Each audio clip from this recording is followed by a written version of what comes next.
Eu ainda me lembro do barulho do zíper e das mãos ásperas da pessoa que me enfiou naquela mala. E dava pra ouvir a festa lá fora também. Como que eles não escutaram que eu fui levada embora? Eu dei uma última olhada enquanto me fechavam dentro da mala e aí me levaram pra longe, pra me afastar de tudo e todos que eu conhecia, das pessoas que me amavam. E eu não pude fazer nada a respeito. Não dava nem pra imaginar o que aconteceria. Nada na minha vida me preparou para o que eu ia enfrentar depois. Minha família é bem rica. Não posso dizer o meu nome verdadeiro, então me chame de Elizabeth. Antes disso, eu era a mulher que todas queriam ser. Eu era muito jovem quando eu herdei a empresa da minha mãe e me tornei uma milionária aos 20 anos. Aos 24, eu me casei com um cara que vamos chamar de Edgar. Ele é um cara muito talentoso e eu não quero estragar a reputação dele. O Edgar era perfeito. Ele era bonito e charmoso, mas ele não era tão rico quanto eu. No começo, a química era absurda. A gente era conhecido na cidade como o casal perfeito e por muito tempo a gente realmente foi. O Edgar saía para trabalhar e eu trabalhava de casa. Eu dirigia a empresa da minha mãe, ou pelo menos eu tentava. Nenhum dos investidores mais velhos confiava em uma mulher de 20 e poucos anos para fazer qualquer coisa, embora eu tivesse uma pós-graduação em economia. Eles me tratavam como se eu fosse uma presidente estagiária. Apesar disso, tinha dinheiro entrando e o Edgar ficava mal porque eu ganhava mais do que ele. Ele sempre pedia para virar um dos sócios, só que eu queria essas coisas separadas. Quase todo fim de semana, nós tínhamos festa ou eventos para ir com pessoas ricas e políticos. Eu sempre sorria, dançava e tirava fotos. Mas por trás de tudo isso eu estava ansiosa, com medo e cheia de ódio. Sabe, às vezes a vida ideal cheia de sonhos, conforto e festas chiques está na verdade escondendo segredos que ninguém imagina. Aos 27 eu fui diagnosticada com câncer. Eu contei pro Edgar e ele me apoiou, mas eu sabia que se os acionistas soubessem, eles fariam de tudo para me demitir. Então eu fiz o Edgar prometer manter segredo. Infelizmente eu tive que fazer uma mastectomia dupla. Antes os meus seios impressionavam as pessoas e agora eu tava lisa, feita uma tábua. Além disso eu me sentia péssima. Mesmo assim, o Edgar queria que eu fosse às festas. Ele me fazia colocar maquiagem, peruca e até mesmo peitos falsos. Você imagina como é horrível saber que todo mundo tá te olhando, te julgando, sem nem pensar pelo que você está passando? Eu me sentia como uma atração do circo ou uma dançarina no palco. Um passatempo, só sorrindo e sendo perfeita e mais nada. Isso me fez lembrar como as mulheres precisam atender a todos os desejos e expectativas e como isso é difícil, é injusto e exigente demais. Pra que viver a vida querendo agradar os outros? Numa festa, o Edgar anunciou que eu estava lutando contra o câncer. Eu fiquei em choque. Ele estava colocando tudo em risco. De repente, ele virou o marido corajoso que dá apoio e eu a esposa coitadinha de quem ele cuidava. Eu me senti um acessório, uma página na história triste dele. Como se eu fosse a falha na vida daquele herói. Meu câncer entrou em remissão, mas só se falava sobre isso. As pessoas me diziam como eu tinha sorte porque o Edgar estava comigo e isso me enojava. Eu tinha sorte porque ele estava mantendo os votos? Aquilo era o mínimo que ele deveria fazer. Aparentemente, o Edgar também achou que tinha sorte. Ele começou a dar em cima de mulheres mais jovens. Você era assim quando eu te conheci. Às vezes ele até dizia: você precisa de uma cirurgia plástica. O câncer realmente te envelheceu. Cada vez que ele dizia isso, eu sentia uma vontade enorme de chorar. Eu queria desaparecer só para ele não me ver mais. Fiquei mal. Quando se encara a morte assim, todo o resto começa a perder o sentido. A minha empresa, meus relacionamentos, todas as coisas começaram a ficar sem sentido e eu chorava todos os dias. Eu queria fazer parte de algo maior. Eu queria ir ajudar as pessoas pobres. Eu queria doar todo o meu dinheiro para estudos da cura do câncer.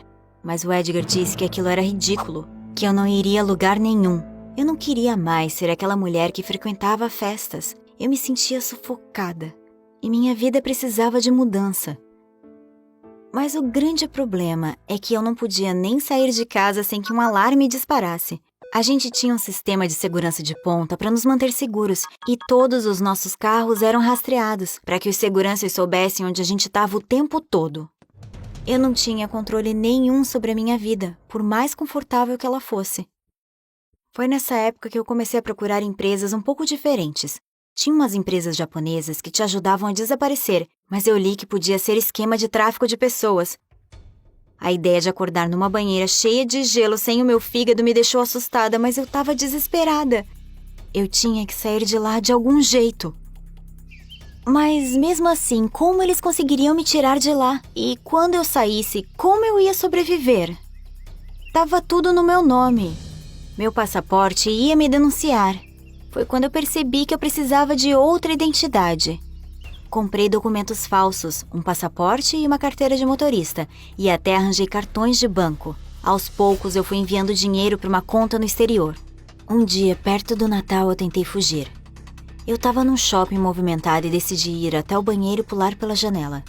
Eu joguei meu celular no vaso para que eles não pudessem me rastrear. E adivinha? Lá fora estava um dos nossos guarda-costas. Para sua segurança, ele disse. Mas eu sabia que não era para minha segurança. Era para que eu não usasse o meu dinheiro de formas que o Edgar não aprovava. Naquela altura eu já estava desesperada. Eu me sentia como um animal preso.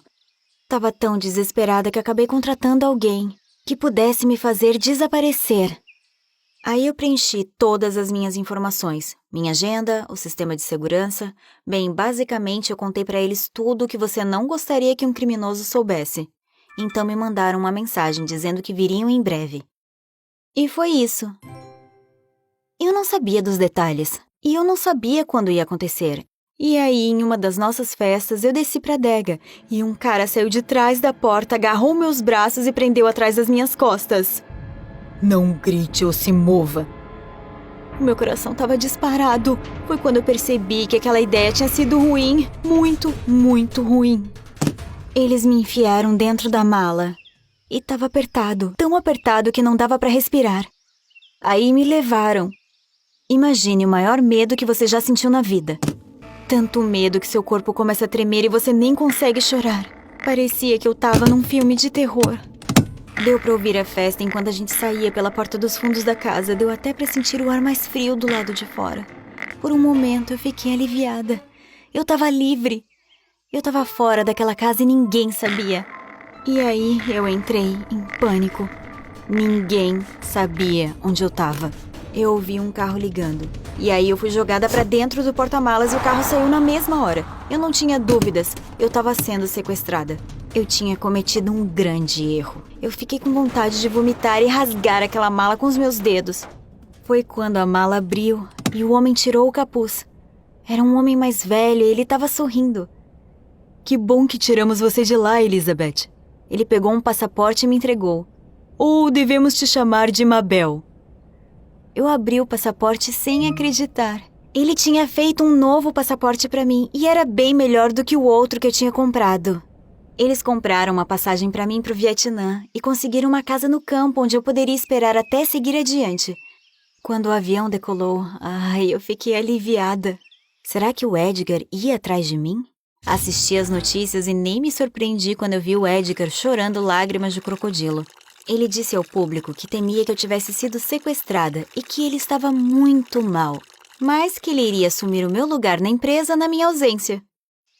Desde então, eu construí uma vida boa para mim. E sabe, eu tenho paz de espírito.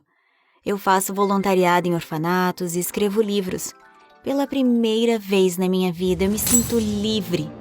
E não me sinto culpada pelo que eu fiz. Você acha que eu fiz a coisa certa? Ou deveria ter mantido aquela vida? Você gostou da história? Não esqueça de curtir o vídeo, comentar e se inscrever no Assim Aconteceu. Nós postamos vídeos novos toda semana.